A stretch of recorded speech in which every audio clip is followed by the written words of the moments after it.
මඤ්ඤේත කත්තචිනම් කං කිසිවෙකුට වෛර නොකරේවා, නින්දා නොකරේවා, අවමන් නොකරේවා. කවුද උගන්වන්නේ?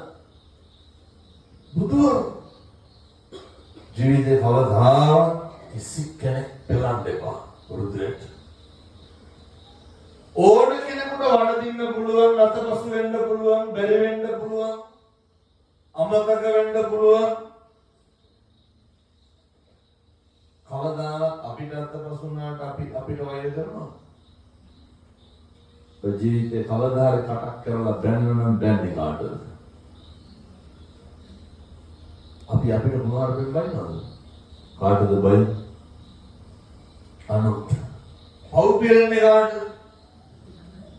මොකටද අනුන්ට මොනවාරකින් බැලලා පව් පුරවලා? පැහැදිලිද මං කියන්නේ? මිනිස්සු ඊර්ෂ්‍යා කරන්නේ කාටද? මොකටද වෙනද අනුන්ට ඊර්ෂ්‍යා කරලා පව් පුරවලා? මිනිස්සු වෛර කරන්නේ කාටද? අපිට වෛර කරනවා. ඉතින් මොකද අනුන්ට වෛර කරලා අපි පව් පුරව ගන්න නරකයි. ජීවිතේ කවදා හරි කේන්ති ගියා නම් කේන්තිගේ කවුරු ඉන්නද? කවදාවත් බාත්රූම් එකේ නනා ඉන්නකොට තනියම කේන්ති යනවා. ඒක මානසික වෙන්නේ එහෙම වෙනවා. කාගේ හරි වැරද්දකට නෙමෙයි අපිට කේන්ති යන්නේ. මොකටද අනුන් කරන වැරදි වලට අපි කේන්ති කරන්නේ? එක තාත්තා කෙනෙක් මට ඇවිල්ලා කියනවා ඔය යමක් කමක් තියෙනවා, සල්ලි මුදල් තියෙනවා. ආමුදුරනේ අපේ නෝනට කිව්වට අහන්න පොල් කඩුවෙක් ගහව කරලා පුච්චනවා. අඟුරු ගන්න. මේ ඉතින් සල්ලි ඕන තරම් තියෙනවා. ඇත්තටම සල්ලිත් තියෙනවා. අරුන් මොකද කරන්නේ උනා? ඒ හින්දා මහත්තයා කතා කරන්නේ. මම ඇහුවා මහත්තයාගෙන් කවුද පොල් කඩුව එකතු කරන්නේ? නෝනා. කවුද පුච්චන්නේ? නෝනා. කවුද විකුණන්නේ? නෝනා. මොකද මොකටද වහනවා කුලප්පු? මනුස්සයා පොල් කඩුව එකතු කරන්නේ නැහැ. පුච්චන්නේ නැහැ. විකුණන්නේ නැහැ. කේන්ති විතරක් ගන්න. මොකද? අනුන් කරණයකට ඇවිස්සෙන එක නවත්තන්න.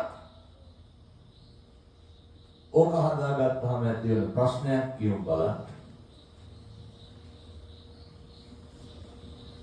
ඇත්තටම මිනිස්සු සැක කරන්නේ අපිවද අනුන්වද?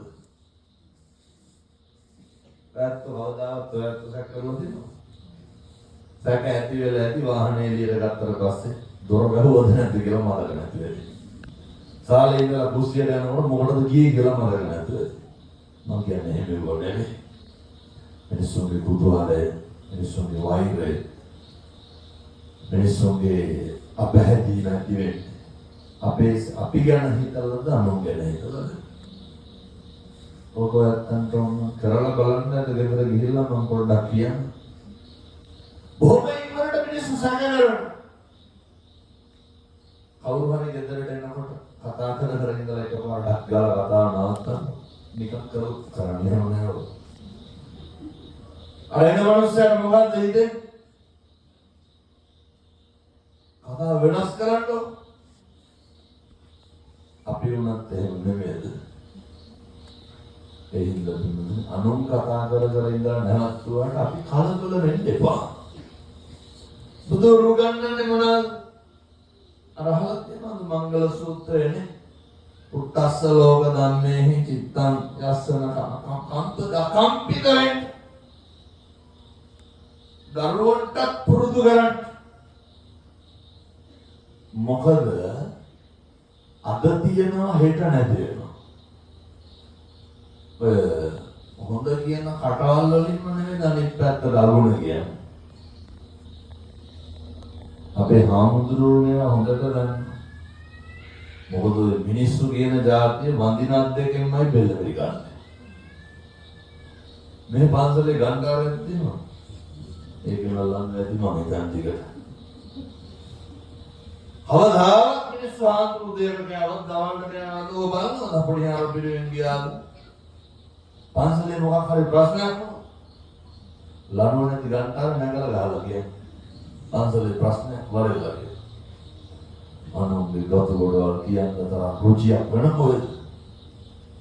මේ තින්නද තැන් වල ගමු කියන කට්ටිය නැතුවද මම ඉතින්. ඔය මතක් නේද අපි ගමේ අහවලා අරුන්දවායි කියලා. ගිනි තියනවා පින්නතුනේ ගම්මාන පිටින්. කොල්ලෙක් වහරලා සිගරට් එකක් බියොත් එහෙම මොකද කියන්නේ? කුඩු ගන්නවා කියලා කියන්නේ. හදන බඩවල ඕනවත්තන් නේ අර පොඩ්ඩ බැරි වෙච්ච ගම වන්නන්න නැහැ නැතුවද? මුදිතාව කියන්න ඕන ඉරිසියාව නැතිකම. අනේකට ලැබෙනකොට සතුටු වෙන්න පුරුදු වෙන්න. අනේකගේ දරුවෝ විභාගයෙන් සමත් වෙනකොට සතුටු වෙන්න. මගේ කනට හිච්ච එකක් මම මේ කියන්නේ. වෙහම්දුරනේ මම කොළඹ ඉන්නකොට පන්සල උත්සවයක මම පිටිපස්සට කෙළවරේ බැන් අම්මා දැක්කේ නෑ මං ඉන්නවා අම්මා ගන්නට හේත් වෙලා ඇතුල් පැත්තේ. කොල්ලට යනවා කියනවා තොපිට තමයි බැරි. කවුරු හරි ළමයි කරේ ස්ටේජ් එකේ මොකක් හරි කතාවක් කරනවා. තමන්ගේ ළමයට අහලා මොකද්ද කියන්නේ? තොපිට තමයි බැරි. බලන්න දෙන කැපක හොඳට මතක තියාගන්න. මිනිස්සු දෙන්නේ මිනිස්සුගා තියෙනවා. මම එහෙම කියනකොට ගියා හාමුදුරනේ ওই විදිහට අපේ ගෙවල් වල ඉන්න බෑ. අපේ ගෙවල් වල මිනිස්සු එහෙම කරුණාවක් නැහැ. ඔකට විසඳුම් දෙකයි තියෙන්නේ. එකක් දරා ගැනීම, අනිත් එක අත්හැරීම. වෙනම පාද. පීඩනයක් නම් කරදරයක් නම් මේ අපේ හාමුදුරනේ මණිකණ්ඩ ජාතියේ උගන්වන දවස් දෙක තුනක්ම බයට ඉල්ලුවා මැණික් ගල එන්නේ නැති වෙයි කියලා කිව්ව නාගයාගේ නාගමානි අපත්ත බලාද දාගෙන පීඩාවක් නම් කරදරයක් නම් මොකද කරන්න ඕන? දැන් මේ ඇඟේ තියෙන විසර ගෙඩියක් මෙරිකල අරපුවාම සනීපන උණු ටික අයින් කරලා දාන්න. හැමදාම ගෙවල් වල ඉන්නකොට පිච්චි නෙමෙයිද? මේ අම්මලා තාත්තලා අදටත් ගහන්නේ මොකේද? පැත්තන්ට කන්නද දරුවන්ට ගන්නද? කොච්චරට මොට්ටු වෙන්නේ? දරුවෝ වෙනුවෙන් නෙමෙයි. මෙච්චර ඔට්ටු වෙන අපිට දරුවෝත් නැති වෙන දවසක් කියනවා. මේ ලෝකේ හැම එකක්ම වෙනස් වෙනවා. මේ ලෝකේ හැම එකක්ම తాවකාලිකයි. හොඳට පුරුදු වෙන්න ඔය ලැබෙනවා වගේම නොලැබෙන දවස් වෙනවා. හොඳට පුරුදු වෙන්න ඔය ප්‍රශංසාව වගේම නින්දාව වෙනවා. බොහෝම ඉක්මනට මේකේ හැම එකක්ම වෙනස් වෙනවා පිටත. දරුවෝ වෙනස් වෙනවා, බිරිඳ වෙනස් වෙනවා. පෙම්වතා වෙනස් වෙනවා, පෙම්වතිය වෙනස් වෙනවා. එතකොට අම්මා තාත්තා යාළුවෝ පන්සලේ හාමුදුරුවෝ කවුද වෙනස් වෙන්නේ? වැත්ත මේ වෙනකොට කීපාරක් කියලා දෙනවද කටවල් වලින්? මෙහෙම බලන්න. ඇත්තටම වැඩිපුරම කට්ටුව දැම්මනම් දැන් මේ ළඟින් හිටපු මිනිස්සු ඈතින් හිටපු මිනිස්සු. ළඟ හිටපු මිනිස්සු නෙවෙයි. අර ප්‍රශ්න ඇති වුණා නම් ඇති උනේ ළඟ හිටපු මිනිස්සු නෙවෙයි. අපි ඇත්තටම විඳවන්නේ අඳුරන මිනිස්සු ඉන්නවා. ඒ නිසා හොඳට මතක තියාගන්න. ඒ කිසි කෙනෙක් අදාළ වෙන්නේ මරන්න මංචකේ ලෝයයි තෝරන යනවා. මනුෂ්‍යාත්ම භාවයේ වටිනාකම තේරෙන්නේ එතකොට. අප්‍රමාණ කරුණාවෙන් දේශනා කරන්නේ ලබපු මිනිසත් භවයේ දොයත් විසින් වැඩක් ගන්න. අර එකම දේ තමයි වෛරය නවත්තලා නැරෙන්න. අය ඊළඟ ආත්මෙට වරයි යන්න එපා. මෙහෙම කියනකොට ඇත්ත හිතයි අර ඉන්නවනේ දෙක්කනේ. ආමුදුරනේ කාට දුන්නත් අරකට දෙන්නේ නැහැ කියලා ඉන්නවනේ. කාට කෙරුවත් අරුණ්ඩ කරන්නේ නැහැ කියලා ඉන්නවනේ. කාට බැලුවත් අරුණ්ඩ බලන්නේ නැහැ කියලා ඉන්නවනේ. අනේ අරුණ්ඩ බලන්න. අරුණ්ඩ කරන්න. උඩ දෙන්න. එතකොට තමයි වෛරය නවත්තන්න පුළුවන් වෙන්නේ. වෛරය තියෙන මිනිස්සෙක් ගාවින් වෛරය නවත්තනවා මිසක් කල් වෛරය නැති මිනිස්සු ගාවින් මොකද්ද අයින් කරන්න පුළුවන් වෛරය. ඒ හින්දා ගෙවල් දොරවල් වල ඉන්නකොට ආදරය කරන්න මෛත්‍රී කරන්න පටන් ගන්න පිළිදෙට දරුවන්ට මම මේ තරුණ මහත්තුරුන්ටයි තාත්තලාටයි යෝජනා කරන්නේ මේ කාලේ කොහොමද තරුණයෝ ටිකක් බනහන කාලේ ඔය මම පොහොගේ දවස්වල දැන් දවස් 4ක් විතරයි මාතර පැත්තේ දේශනාවකට වැඩියා. ඒක හොඳ සල්ලිකාර තරුණයෙක් මට ඇවිල්ලා කියනවා මාමුතුරුනේ මේ දැන් ළමයි බොහෝ දෙනෙක් අපේ පන්සලේ සිල් ගන්න. දැල්ලේ කණක් ප්ලාස්ටික් කරනවා ඒ කට්ටිය. කොච්චරනම් මේ ධර්මයේ ප්‍රතිඵල අස්පනා අපිට පේනවද කියනවනේ හරි සම්දිත්තිකෝ සාන්දුස්තිකයි. ධර්මයේ එහෙමයි. අස්පනා අපිට ප්‍රතිඵල දකින්න සුළුයි ලැබෙන සුළුයි ඔපනයිකෝ නිවනට පමුණුවන සුළුයි අකාලිකෝ සර්වකාලීනයි අකාලිකයි. හරි ප්‍රායෝගිකයි වෙනතොනේ.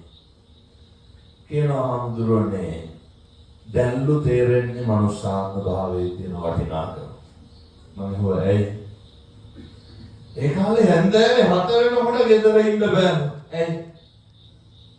කෝල් දෙනවලු යාළුවෝන්ගේ මේ පැත්තේ ගඳ ගන්නවද නැහැ. නේද මම බොහෝ පැතිවල තරුණ මහත්තුරු වලට පෙරෙලයි මේ පැතිවල නැතිලදී. පැත්තට අදාළක් නෑ මම කියලා දානවා. ඔය 4 වෙනකොට කෝල් දෙනවලු මොකේද? යාළුවෝ කතා කරනවා හොයාගත්ත හම්බුණා එන්න කියලා. මම මේ කොල්ල කියන විදිහටමයි කියන්නේ. ඊට පස්සේ ඒවා ලෙඩ. සමහර තාත්තලා හිතාගෙන ඉන්නේ බොනතරට මං කියේ නැත්තම් උට වදින්නේ නැහැ කියලා.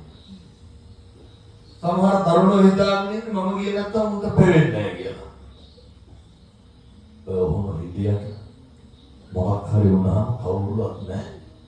ඔබ තේරෙන්නේ නැහැ. හොඳට මතක තියාගන්න. බිරිඳ දරුවොත් එක්ක බට්ටිය කාලා බුදිය ගන්න තියෙන වෙලාව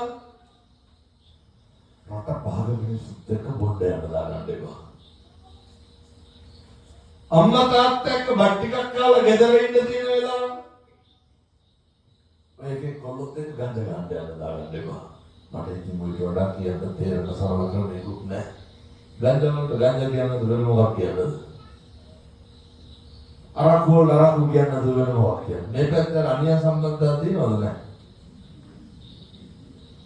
මොන පිරිමියද තමන්ගේ කසාද පිරිසකින් පිට වෙන පිරිසකින් නිරෝධයක් දැක්කේ නැහැ. මතක තියාගන්න මාරතච්චනීය සූත්‍රයේ දේවදූත සූත්‍රයේ පින්නතුනේ මේ අපාය ත්‍රිසං ලෝකය තාවකාලික සැපයක් වෙනුවෙන් සදාකාලික දුකකට නතවන්න එපා. මිනිස්සු වල ඉපදුනේ හැම එකකම ආස්වාදයේ විඳින්න කලින් ආධිනව දකින්න. මොකද මෙහෙම කියන්නේ ඉතින් වරදුනාට පස්සේ කියලා වැඩක් නැහැ. දරුවන්ට හොඳ තාත්තා කෙනෙක් වෙන්න.